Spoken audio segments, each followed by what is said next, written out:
बोलो जयकारा बोल मेरे श्री गुरु महाराज की जय। सभी गुरुमुख प्रेमियों से सब प्रेम, जय सच्चिदानंद।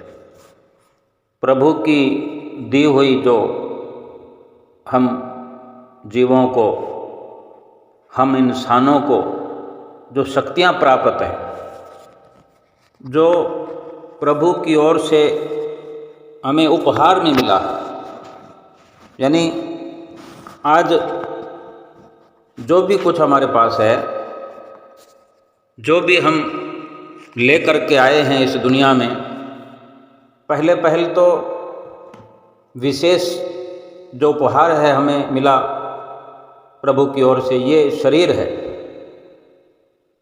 ये शरीर तो सबको मिला है। हर इंसान जो मनुष्य जीवन में है, मनुष्य शरीर में है, अगर गौर फरमाए अपने वजूद पर कि वो मनुष्य शरीर में है और इतनी ताकत रखता है कि वो कुछ अपना बता सकता है, कुछ किसी से सुन सकता है, कुछ दुख दूर अपने कर सकता है, किसी दूसरे के भी दुख दूर कर सकता है। कम से कम इस शरीर की इतनी महिमा गरिमा बना के रख सकता है कि इस जीवन से वो हासिल कर सकता है जो 84 लाख योनियों में कभी हासिल हुआ नहीं, और फिर से चले गए 84 लाख योनियों में तो कुछ हासिल होगा नहीं। अगर मनुष्य जीवन में ही, मनुष्य शरीर में ही हासिल हो सकता है ऐसा, तो फिर ये मनुष्य शरीर तो हमें मिला हुआ है, उपहार में मिला है। इसके लिए इस जीवन में कोई प्रयत्न नहीं किया, ये तो प्रभु ने दया करके अपनी मौज से हमें मनुष्य शरीर और श्वास दे करके हमें इस संसार में भेज दिया है। और किस किस शक्तियों का बखान किया जाए इस मनुष्य शरीर के होते हुए। ताकत और शक्ति तो 84 लाख योनियों में भी होती है, ऐसी बात नहीं है, लेकिन शक्ति या ताकत वो होती है जो किसी को लाभ पहुंचाया जाए, खुद लाभ प्राप्त किया जाए, खुद अपनी ही ताकत से, शक्ति से जो हमें मिली हुई है उसे सुखी रहा जा सके, खुश रहा जा सके। लेकिन 84 लाख योनियों में ऐसे ऐसे शरीर हैं जो बड़ी बड़ी शक्तियों के मालिक हैं, चाहे वो शरीर बड़े हों या छोटे हों। बड़ा शरीर हाथी का है, कितना शक्तिशाली होता है, अपनी ताकत से बहुत कुछ हिला देता है। पेड़ों को अगर उखाड़ना चाहे तो छोटे मोटे पेड़ उखाड़ कर फेंक देता है। हम जैसा इंसान कोई हाथी की गिरफ्त में आ जाए, उसकी सूंड की गिरफ्त में आ जाए, उसके पैरों की गिरफ्त में आ जाए तो फिर जिंदा नहीं रहता, इतनी ताकत। लेकिन उसी हाथी को मारने के लिए भी छोटी से छोटी चींटी भी अगर उसकी सूंड में प्रवेश करे तो उसका विनाश हो सकता है। लेकिन वो किसी का भला करने वाले नहीं है। यानी मनुष्य जीवन में और पशु जीवन में बहुत अंतर है। अंतर यह है कि उसको अपनी ताकत का अनुमान नहीं है, उसकी ऐसी बुद्धिमत्ता नहीं है कि वो अपनी ताकत को समझ सके कि मैं कितना ताकतवर हूँ, और बुद्धिहीन होने के कारण ही वो अपनी ताकत से किसी का भला नहीं कर सकता। लेकिन इंसान को इतनी बुद्धि होती है कि उन जानवरों से अपना भला करवा लेता है। वही हाथी, घोड़े, ऊंट, ये जितने भी ताकत के मालिक हैं, इंसान अपनी बुद्धि कौशल से उनको इस्तेमाल करके अपना काम निकलवा लेते हैं। और कुछ ऐसे जीव जंतु होते हैं जो केवल इंसान के लिए दुखद अवसर पैदा करते हैं। इंसान दूर भागते हैं उनसे। इतने जहरीले जानवर, कोई पानी में रहने वाले, ज़मीन में रहने वाले, आसमान में रहने वाले, वो अपने स्वभाववश, जैसे सांप, बिच्छू, अपने आप ये किसी का भला करने वाले नहीं है, लेकिन इनसे भी इंसान कई प्रकार के लाभ प्राप्त करता है। जीते जी ना सही, मरने के बाद ही सही, इनके शरीर के बहुत से अंगों के जो इंसानों के लिए लाभकारी सिद्ध होते हैं, कहीं दवाइयों में प्रयोग में लाए जाते हैं, और भी इस प्रकार से बहुत सी कहने के लिए, विचारने के लिए बातें हैं। लेकिन हमारा सोचने समझने का या हमारी जो चर्चा है वो केवल इंसान के शरीर रूपी उपहार के बारे में हम चर्चा कर रहे हैं कि भगवान ने जो इंसान को इस मनुष्य शरीर के साथ जो शक्तियां दी है और शक्तियों के साथ जो बुद्धि प्रदान की है, तो इंसान का पहला कर्तव्य, यानी हमारा पहला कर्तव्य तो यही होना चाहिए कि प्रभु की दी हुई शक्तियों को कम से कम पहल उसी प्रभु के दर्शन के लिए प्रयोग में लाएं। ये पहला कर्तव्य हमारा होना चाहिए। अब हम ये विचार करते हैं कि अधिक धन मिल रहे हमें, तो वो प्रभु की दया समझेंगे हम कि हमें सुविधाओं से लैस करके भेजा। ये प्रभु का दिया हुआ नहीं होता। धन, वैभव, आडंबर, सांसारिक सुविधाएं ये प्रभु ने नहीं दी। अगर प्रभु ही मात्र देने वाले होते तो सबको देते। प्रभु सबके हैं और सभी प्रभु के हैं, तो प्रभु किसी से भेदभाव थोड़ी रखेंगे, नहीं रख सकते।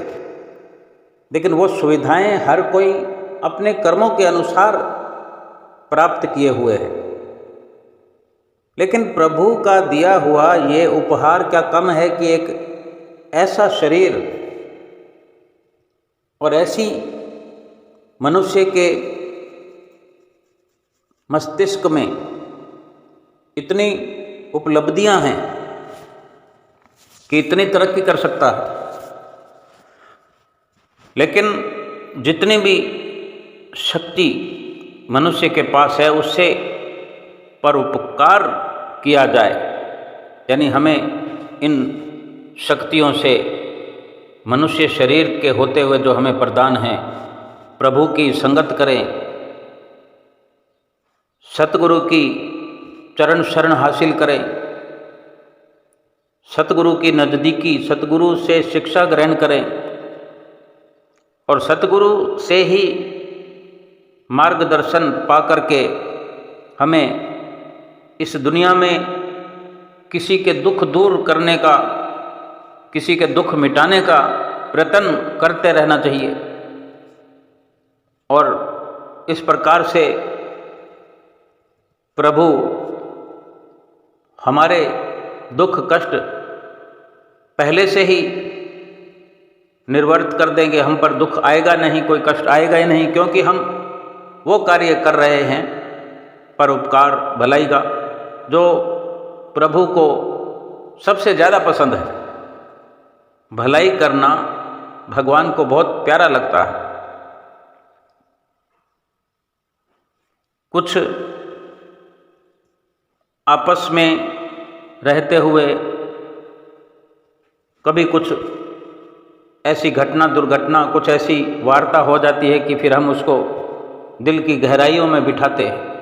चाहे पारिवारिक रिश्तों में हो, मित्रता में हो, जो भी हो, लेकिन किसी भी वार्ता को, किसी बात को, किसी वाक्य को दिल की गहराइयों में बिठा करके अपने दिल को गंदा नहीं करना, बल्कि उस बात को ख़त्म कर दो दिल तक ले जाना ही नहीं है, बल्कि दिल के अंदर जो कुछ भी पहले से हो उसको खाली करने का प्रयत्न हर वक्त करना चाहिए। और ये सतगुरु की शिक्षा प्राप्त करने पर ही ऐसा संभव हो सकता है।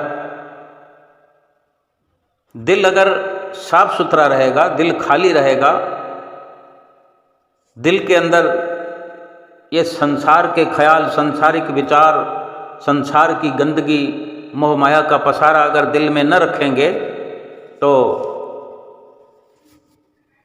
भगवान, सतगुरु रूप भगवान इस दिल में विराजमान होने के लिए हर वक्त आतुर रहते हैं। क्योंकि भगवान ने जो ये शरीर हमें उपहार दिया है, तो इस उपहार के साथ स्वयं भगवान को भी लगन लगी हुई है कि इस उपहार को पाकर हम उस प्रभु का नाम लें, उस प्रभु का ख्याल हमारे दिल में लगा रहे। और प्रभु ऐसे भक्तों के दिल में बैठना चाहते हैं, रहना चाहते हैं, उनको अच्छा लगता है। और हमें इस मनुष्य शरीर में, हमारे दिल में भगवान आकर विराजमान हों, भगवान विराजमान होना चाहें, इससे बढ़कर और दुनिया की क्या दौलत हो सकती है और क्या लाभ हो सकता है। अगर हमारे पास संसार की सुख सुविधाएं नहीं हैं, नहीं हम लेकर आए, अगर हमने ऐसे कर्म नहीं किए, हमारे कर्मों में, प्रारब्ध में अगर सुविधाओं की कमी है, लेकिन मनुष्य शरीर तो है, इस शरीर के माध्यम से वो सुविधा हम हासिल कर सकते हैं कि जो लाखों करोड़ों अरबों रुपयों के धन माल से भरपूर हैं, उनको ये खुश नसीबी प्राप्त नहीं हो सकती कि भगवान उनके दिल में विराजमान होना चाहे। शरीर तो मनुष्य का वो भी लेकर आए हैं, लेकिन भगवान से उनको प्यार नहीं, दिल में उनके बेशुमार कामनाएं, धन की लालसा, लालच, लोभ, मोह, अहंकार, यही सब भरा रहेगा तो भगवान नहीं, उसके नज़दीक भी नहीं फटकना चाहते। भगवान सबसे उम्मीद करते हैं जिसको भी मनुष्य शरीर दिया है। शरीर तो सभी लेकर आए हैं, लेकिन अगर कोई धन लेकर आया है, सुख सुविधा लेकर आया है, तो वो भी भगवान तो चाहते यही है कि वो परोपकार में लगाए। धन मिला है तो धन से परोपकार करें, सुख सुविधाएं हैं तो ऐसे बहुत जीव हैं जो बहुत कम सुविधाएं और बिना सुविधाओं के भी मनुष्य शरीर लेकर आए हैं, उनको अपनी उस सुविधाओं का लाभ पहुंचाएं। भाव तो यही है कि भगवान का, सतगुरु का प्यार पाना है, उनकी प्रसन्नता प्राप्त करनी है, तो उन्हीं के भेजे हुए जीवों को सुख पहुंचाकर ही हम प्रसन्नता प्राप्त कर सकते हैं। भगवान ने यही देखना है कि जो कुछ भी हम लेकर आए हैं उसका सदुपयोग हम कर रहे हैं कि नहीं कर रहे। चाहे हम धनवान हैं, चाहे हम निर्धन हैं, चाहे हम किसी भी स्थिति में हैं, परोपकार हमारा लक्ष्य होना चाहिए। और जब कभी कठिनाइयाँ हम पर आ भी जाती हैं तो हमें धीरज रखे हुए घबराना नहीं चाहिए। और एक ही बात नित्य प्रति कि मालिक से, जो सतगुरु से हमें नाम की बख्शिश हुई है, क्योंकि हम गुरमुख कहलाते हैं, सतगुरु के सेवक कहलाते हैं, हमें सतगुरु की चरण शरण मिल गई है। ये गुरमुखों के लिए बड़े सौभाग्य की बात है। अपनी आस उम्मीद सतगुरुदेव भगवान से ही होनी चाहिए। उन्हीं के चरणों में धीरज धारण करके प्रार्थना करनी चाहिए और उन्हीं से, दुखों से, कठिनाइयों से जूझने के लिए, मुकाबला करने के लिए शक्ति की थोड़ी और मांग करनी चाहिए। वैसे तो सतगुरु की शरण मिल जाने का सबसे बड़ा लाभ हमने ये प्राप्त किया है, अगर हम समझ पाएँ कि सतगुरु ने जो नाम की बख्शिश की है, तकलीफ़ आने पर, दुख आने पर थोड़ा अधिक सुमरन कर लेने से वो तकलीफ़ें मिट जाती है। और जो पहले से हमारा नित्य प्रति का नियम है, जो हम आज्ञा के दायरे में हैं, आज्ञा की पालना में हैं, 2 घंटे भजन सुमरन हम करते ही हैं, तो दुख तकलीफ़ें तो आते ही नहीं। लेकिन अगर कभी आ जाते हैं, क्योंकि कोई बड़ा हमारा पाप कर्म खुल जाता है, ऐसी अवस्था में प्रार्थना के साथ साथ सुमरन की अवधि को बढ़ा दिया जाए। और कोई दूसरा रास्ता नहीं है। जब सतगुरु से हमें रोज वचन सुनने को मिलते हैं कि अगर संसार में सुखी रहना है और परलोक भी सुखी करना है अपना, तो भजन सुमरन के अलावा दूसरा कोई रास्ता नहीं हो सकता, इससे बेहतर कोई रास्ता नहीं हो सकता। और अगर हम धनवान हैं, धन की बहुतायत है, अधिकता है, ये हम पर और अधिक उपकार हुआ है। बेशक हम अपने प्रारब्ध से ही सही धन लेकर आए हैं इस दुनिया में, धन के साथ हम रह रहे हैं, तो अपने उस धन की हिफाजत के लिए कि वो धन सुरक्षित रहे, सुरक्षित रहने का ये तात्पर्य नहीं है कि उस धन को बचाकर रखा जाए वही सुरक्षित कहलाता है। सुरक्षित का तात्पर्य यह है कि उस धन का सदुपयोग किया जाए, उसको खर्च किया जाए सत्य की राह पर, परोपकार की राह पर। वो धन सुरक्षित भी रहता है और फलता फूलता है, यानी हमारे जीवन में हमें लाभ पहुंचाता है। अगर ऐसा नहीं हम करते धन के होते हुए, तो फिर वो धन पाप की ओर लगता है। धर्म की ओर धर्म की ओर, परोपकार की ओर अगर धन खर्च नहीं करते हम, तो फिर पापों की ओर फिर स्वतः ही खर्च होता है। अगर हम दयाल की ओर सदुपयोगिता हर प्रकार से नहीं रखते, तो फिर काल की ओर स्वतः ही दुरुपयोगिता के अधिकारी हो जाते हैं। मगर गुरुमुख को हर स्थिति में ये ख्याल रखना चाहिए कि न तो पाप पर धन खर्च करना है, न पाप से धन कमाना है। पाप के रास्ते पर धन खर्च करना या पाप करके धन एकत्र करना, इससे करोड़ों गुना बेहतर है ऐसा करने से कि, और हाँ, अगर पाप के रास्ते पर चलकर अगर धन कमाकर अगर दान भी करते हैं हम, पाप से कमाई करके कहीं परोपकार नहीं किया जा सकता, ये भी ठीक नहीं।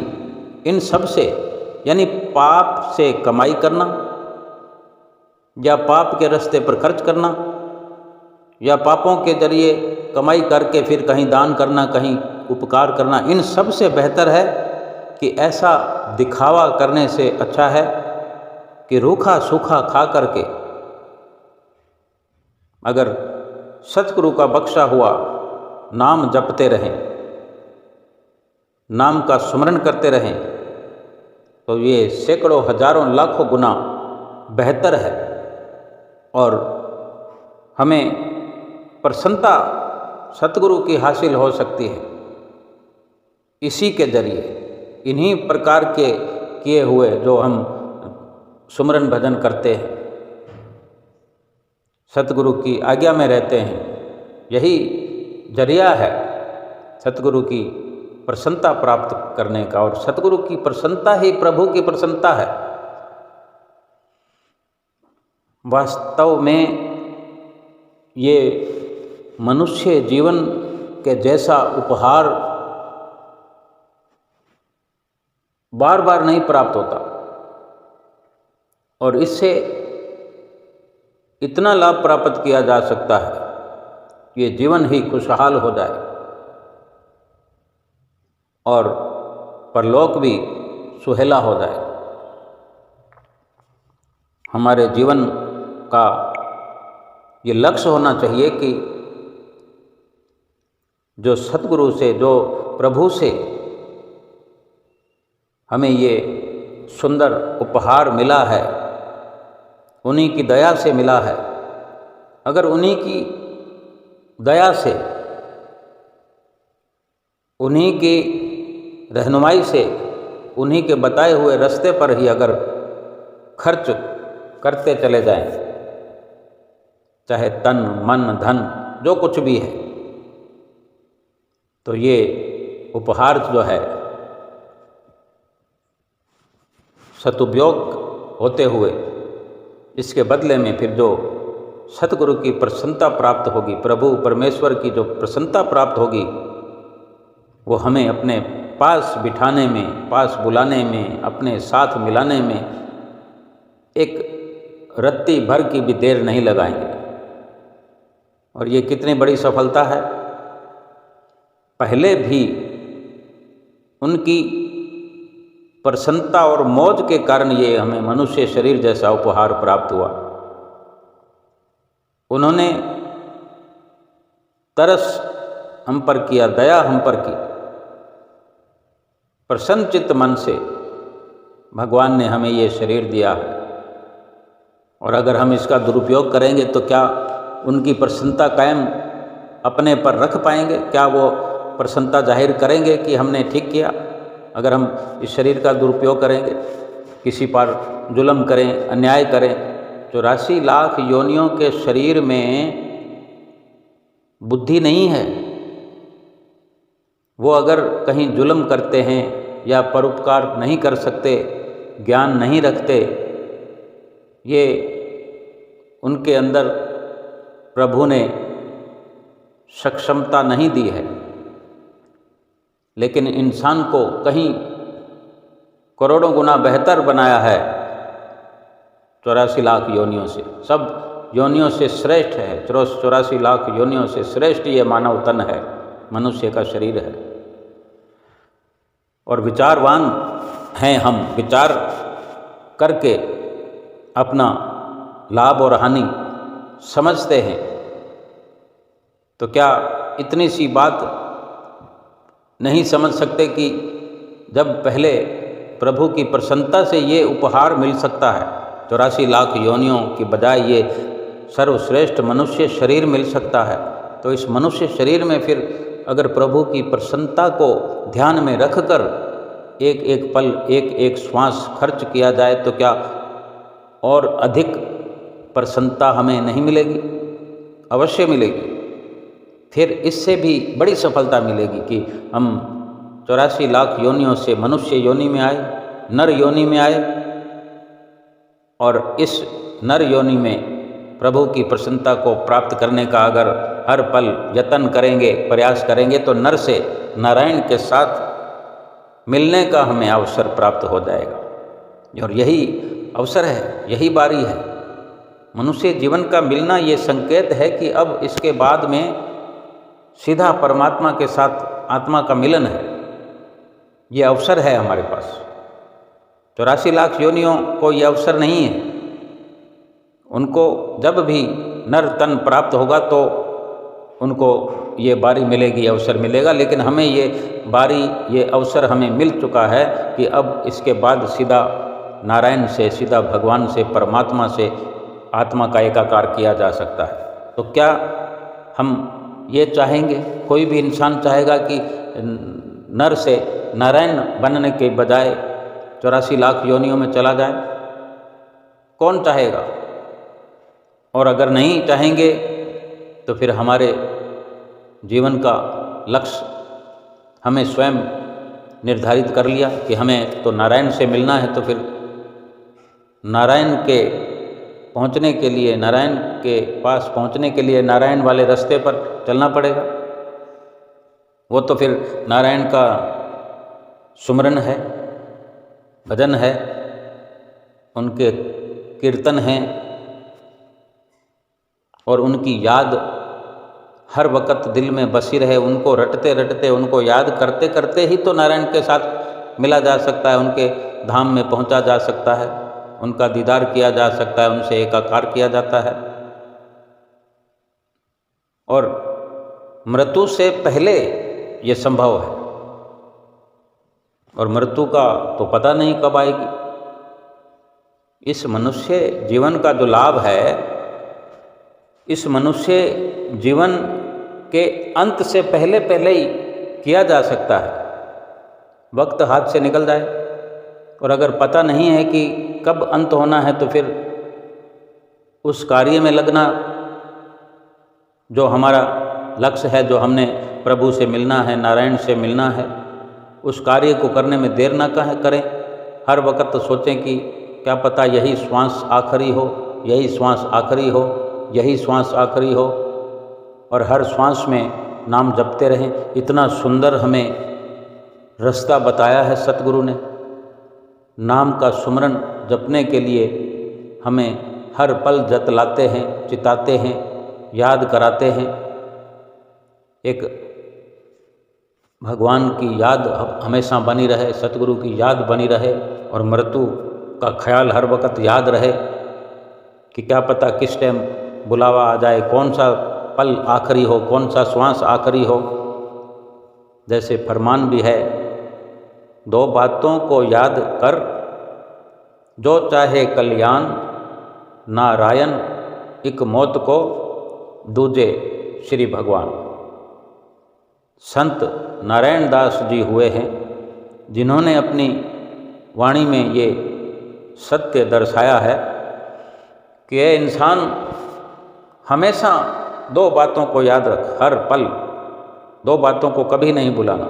दो बातों को याद रख, अगर अपना कल्याण चाहता है, अगर अपनी आत्मा को परमात्मा से मिलाना चाहता है, तो दो बातों को सदैव याद रख। कौन सी? एक मृत्यु को और दूसरा भगवान को। भगवान को याद करना ही, भगवान का भजन सुमरन करना ही, और याद करने का तरीका, भजन करने का तरीका हमें सद्गुरु श्री गुरु महाराज जी हमें समझाते रहते हैं। सब कुछ विधि के द्वारा, नित्य नियम के द्वारा बतलाया जाता है, समझाया जाता है। श्री आनंदपुर दरबार के हम सेवक हैं, श्री परमहंसों के हम सेवक हैं, गुरुमुख हैं।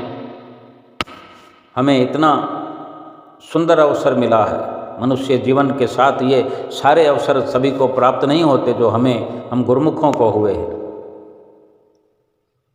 और हम इतने भाग्यशाली हैं कि हम मृत्यु को भी याद रख सकते हैं, भगवान का सुमरन भी हर वक्त कर सकते हैं। क्योंकि जिस प्रकार से भी कल्याण हो, जिस तरीके से कल्याण हो, वो तरीका अपनाना चाहिए। और सतगुरु ने हमेशा हमें शिक्षा यही प्रदान की है। 5 नियमों की पालना जो हमें नित्य प्रति बताते हैं, ये सब कल्याणकारी है, आत्मा के लिए कल्याणकारी है। एक एक शब्द श्री आरती पूजा का, एक एक लम्हा सेवा का, एक एक श्वास सत्संग का, और हर पल हर घड़ी जो सतगुरु देव भगवान का दर्शन, और जो 2 घंटे भजन सुमरन का हमें हर वक्त इशारा होता है, ये सब कल्याणकारी युक्तियां हैं जो हमें सतगुरु से प्राप्त हुई हैं, होती रहती हैं, बार बार याद दिलाते हैं। अगर ये जीवन निश्चित होता फिर कोई बात नहीं थी, या हमारे हाथ में होता, लेकिन कोई भी श्वास हो सकता है आखिरी। कभी भी ये स्वर्णिम अवसर हो सकता है आखिरी। हमारा सफल हो जाए हर श्वास आखिरी। हमें सतगुरु ने कितनी नेमतों से नवाजा है, अपने चरण कमलों की शीतल छत्र छाया में हमेशा बिठा करके सुंदर सुंदर वचनों की जो हमें हमारे जीवन में एक बड़ी भरपूर बख्शिश की है। एक एक वचन सतगुरु का हमारे लिए आत्म कल्याण के लिए लाभकारी है। सतगुरु के हर वचन का लाभ प्राप्त करते हुए, लाभ उठाते हुए, उनके बताए नियमों पर चलकर अपने इस मनुष्य शरीर का हर लम्हा, हर श्वास, हर पल और जितनी भी ताकत है प्रभु की दी हुई, ये सारी उपलब्धियां प्रभु के रास्ते पर हमें खर्च करके, निछावर करके, उनसे मिलने के लिए उनकी राह में निछावर करते चले। ये शरीर उसका दिया हुआ है, इस शरीर को उसी के रास्ते पर चलाते चले जाएं, उसी के दर्शन दीदार के लिए इस शरीर को चलाते हुए इसके भीतर जो श्वासों का अनमोल खजाना भरा है, एक एक श्वास खर्च करते चले। ये जो अनमोल समय मिला है, ये समय सतगुरु से एकाकार होने के लिए, परमात्मा से एकाकार होने के लिए हर संभव प्रयास करते हुए चित्तवृत्तियों को सतगुरु के ही ध्यान में लगा करके हर पल, हर घड़ी उनका नाम जपते हुए, उनका दर्शन भीतर ही भीतर महसूस करते हुए, घट में उनके विराजमान होने की हर वक्त संभाल करते हुए, कोशिश करते हुए कि किस प्रकार से, ऐसा क्या करना है, सतगुरु ने ऐसा क्या मुझे सिखाया है, क्या बताया है, वही निष्काम कर्म करते हुए, भक्ति के रास्ते पर चलते हुए अपने सतगुरु को अपने ही दिल में बुलाना है, अपने दिल में विराजमान करना है, जो हमारा भी अधिकार है ऐसा करना, और सतगुरु का भी अधिकार है कि वो दिल जो है सतगुरु के विराजमान होने का एक स्वर्णिम सिंहासन है, एक ठिकाना है, जो वहाँ केवल सतगुरु ही विराजमान हो सकते हैं, होना चाहिए। हमारा ये पहला कर्तव्य है, मनुष्य जीवन प्राप्त करने का यही कर्तव्य है, यही लक्ष्य है कि प्रभु को पा जाए, प्रभु को अपना बनाएं और हम स्वयं प्रभु के हो जाएं, क्योंकि हम प्रभु के ही हैं, प्रभु के ही थे, प्रभु के ही हैं और प्रभु के हो जाएं। जो बीच में मायावी सांसारिक ये जो दूरियां हो गई हैं, सभी दूरियों को मिटाना है। इसीलिए ये मनुष्य जीवन हमें मिला है कि सभी दूरियों को मिटा करके अपनी जीवात्मा का एकाकार सतगुरु से करना जरूरी है। वक्त एक एक पल करके व्यतीत हुआ चला जा रहा है, वक्त तो व्यतीत हो ही रहा है, हो जाएगा। अगर नहीं अपने लक्ष्य पर पहुँचे तो फिर क्या लाभ होगा। नारायण के घर से चूक गए, भगवान के साथ एकाकार होने से चूक गए तो फिर कितनी मुश्किल हो जाएगी, कितनी परेशानी हो जाएगी कि जिसका फिर अंत नहीं है। इसलिए ये वक्त, ये श्वास, ये घड़ियाँ हर वक्त अपने सतगुरु के बताए रास्ते पर चल करके खर्च करते हुए अपना लोक और परलोक सुखी करें। बोलो जयकारा बोल मेरे श्री गुरु महाराज की जय।